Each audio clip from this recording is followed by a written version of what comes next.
I'm Catherine Jackson, and this piece is called Observatory 2. It's composed of etched glass panels that are edge-lit with programmed RGB LED lights. So I've programmed all the colors onto the light, and it has a glass disc which I've fabricated using a wok in front of it. And my basic preoccupation in making this piece is just thinking about observation. When you deal with glass, you get reflection. Glass is a paradoxical medium that is both transparent and opaque. It's a window, but it also has reflection that gives the viewer their own image back. And so I'm really playing around in this piece with all of the complexities, both physical and metaphorical, of perception and observation. So there are different registers. If you look through the glass disc, you'll have a different register of observation than if you look at the piece as a whole, or if you look at it from the side. There are these keyhole areas which apparently seem to be windows, but actually go nowhere. There's also, you might want to think of it as causing your eye to travel upward. So there are all these tensions in observation. I was trained as a painter, so I think the painting surface is still in my mind, even though I'm now very intrigued with the technology of LED technology. But I started out thinking about a painted surface.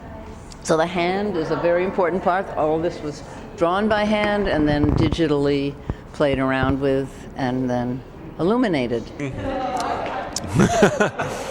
Okay, so I'm Chris Kaczmarek, and this piece is Stairs. Okay, now tell us about Stairs. About Stairs. Well, there's a couple of ways of approaching it. In terms of the technology, there's a contact mic on each of the 11 steps and some speakers, 5 speakers along the edge here. The contact mics are brought into a computer.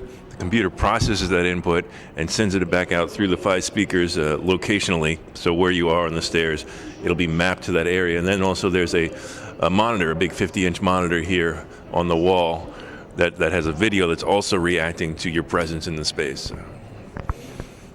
Okay, and tell us about the images that you get, because I noticed when I walked down, it said 95 steps till the next scene. Till the next scene.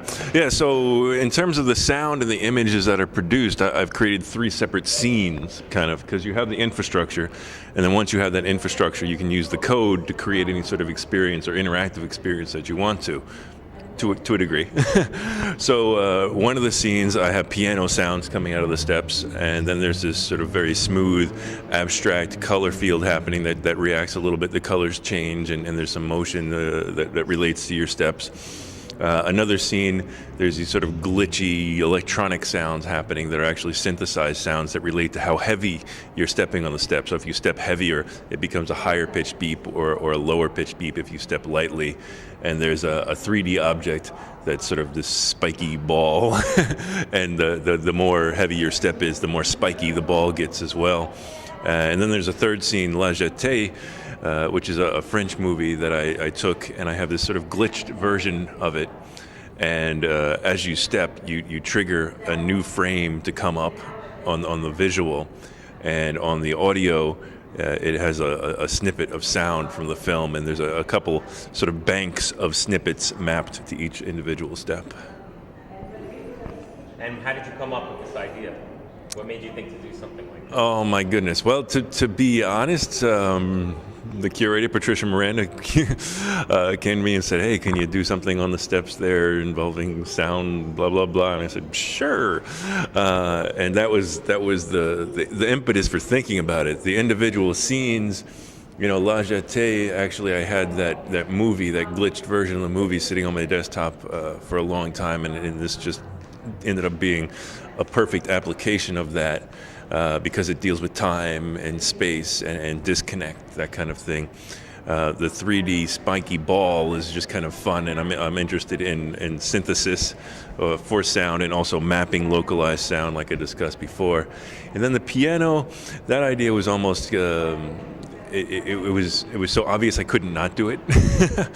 There's been other people who have installed like piano sounds on subway steps and that kind of thing. So as a way of sort of circumventing the questions of, or even the suggestions of, hey, you can make a piano out of this, I went ahead and did it.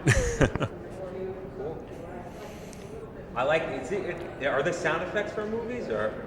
Well, the movie part, the La Jetée part, sometimes there's some background sounds for where I took the words out of, like there'll be an airplane taking off or something like that. But all the other sounds are, the piano is piano samples from a real piano, and then the bleeps are synthesized sounds. They're actually created with little digital oscillators that are programmed into the computer that's doing all the work.